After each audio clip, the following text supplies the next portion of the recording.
कि नहीं? क्या अब अमेरिका और Israel safe, do they feel safer? तो सीधी बात यह करना चाहिए कि अब तो पक्का पता चल गया है कि ये सेफ नहीं, ये तो बिल्कुल जैसे ये पासदारान की, ये तो अब जंग ठीक तरीके से शुरू हुई है, a war to the death. और वो कैसे, मैं आपको एक्सप्लेन करूं। पहली बात तो ये है कि आप समझते हैं कि ये बम खत्म कर दिया है इनके न्यूक्लियर रिप्रोसेसिंग के, उनके न्यूक्लियर क्या कहते हैं जो बढ़ाता है यूरेनियम का एनरिचिंग प्लांट को, एसेट्स को, बिल्कुल गलत। बल्कि मैं तो समझता हूं कि वो तो अब पक्का हो गया है। Think of Iran today as a nuclear power, और मैं बताता हूं क्यों। उनके पास 400 या 200 किलो यूरेनियम एनरिच टू 80% है।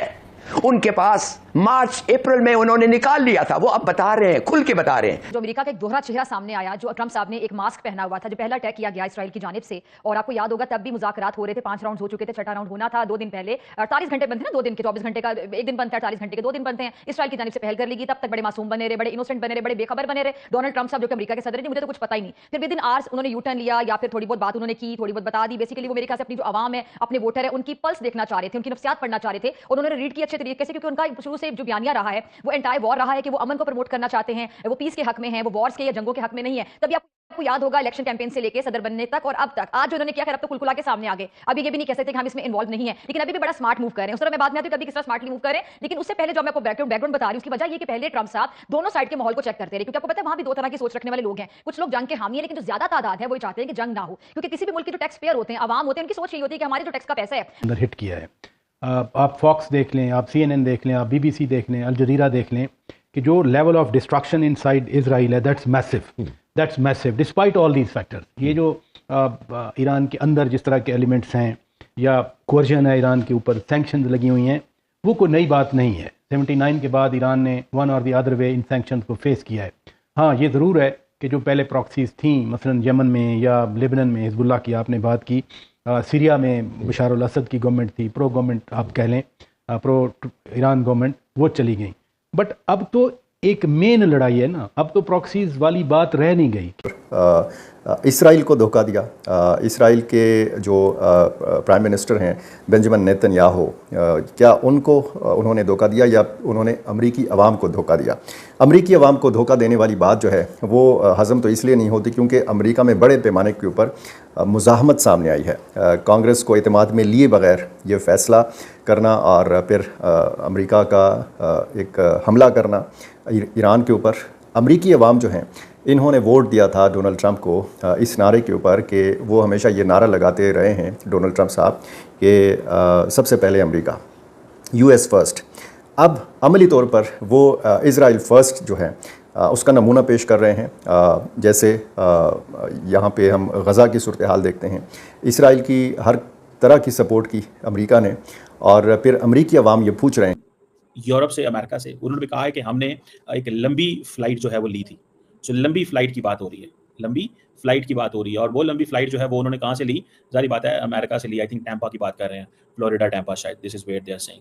सो अगर ये चीज़ है कि ये उन्होंने वहाँ से लिया है, और if I can show you this picture as well, ये आप देखिए, इस पिक्चर में आप देखें, ये अमरीकी एसेट्स फ्लोरिडा टैंपा कहाँ से, वो कह रहे थे आई थिंक एयरफोर्स बेस है, वहाँ से निकले हैं। ये होते हुए आए हैं मिडल ईस्ट, और मिडल ईस्ट से होते हुए ये, और उन्होंने मल्टीपल रिफ्यूलिंग की है, और फिर ये आए हैं यहाँ पे, और यहाँ से आके इन्होंने ईरान के ऊपर हमला किया है। फिर आप देखें कि ये जो इनके एसेट्स हैं, ये जो रेड लाइन नीचे आपको नजर आ रही होगी, ये अरेबियन सी के अंदर, अरेबियन सी से भी उन्होंने हमला किया।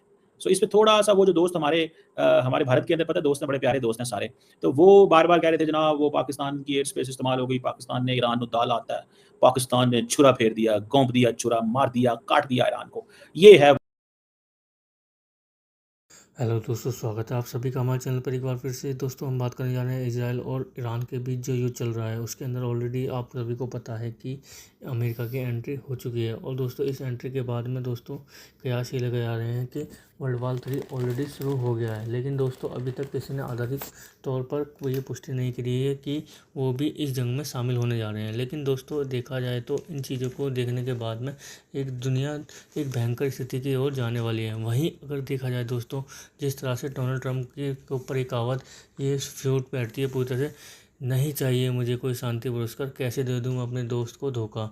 दोस्तों ये बात एकदम इन पर सूट बैठती है। वहीं दूसरी ओर अगर देखा जाए दोस्तों, जिस तरह से ये जंग चल रही है और ईरान की तरफ से खबर ये आ रही है कि उनके जो न्यूक्लियर वो थे उन्होंने उनको पहले ही सेफ जगह पर शिफ्ट कर दिया था। तो दोस्तों ये कितनी बड़ी ख़तरनाक चीज़ है, क्योंकि दोस्तों अगर ईरान ने सामने से ये चीज़ बयान दे दिया है और उसके बाद में दोस्तों ऐसी खबरें आ रही हैं, तो अमेरिका को अब सतर्क रहने की बहुत ज़्यादा ज़रूरत है। क्योंकि दोस्तों जिस तरह से ईरान ने धमकी दी है अमेरिका को, उसके बाद इनका ये तो कंफर्म है कि ईरान इनके ऊपर अटैक करने वाला है। तो दोस्तों ये देखने वाली बात होगी कि अटैक कब करेगा और कितने टाइम बाद करेगा, लेकिन अटैक तो शायद अमेरिका के ऊपर होने वाला है, जिस तरह से ईरान द्वारा धमकी दी जा रही है। ज़्यादा तौर पर डोनाल्ड ट्रंप ने फील्ड मार्शल सैयद आसिम मुनीर को एतमाद में लिया कि जी हम ईरान पर हमला करने जा रहे हैं। ये भी कहा जा रहा है कि सैयद आसिम मुनीर ने डोनाल्ड ट्रंप को बताया कि किस तरीके से इस जंग को रोका जा सकता है, या किस तरीके से अमेरिका कोई हमला करके खाली जो तंसीबात हैं, और इस पर यह भी बताया जा रहा है कि जी ईरान को भी एतमाद में लिया गया। यानी जितने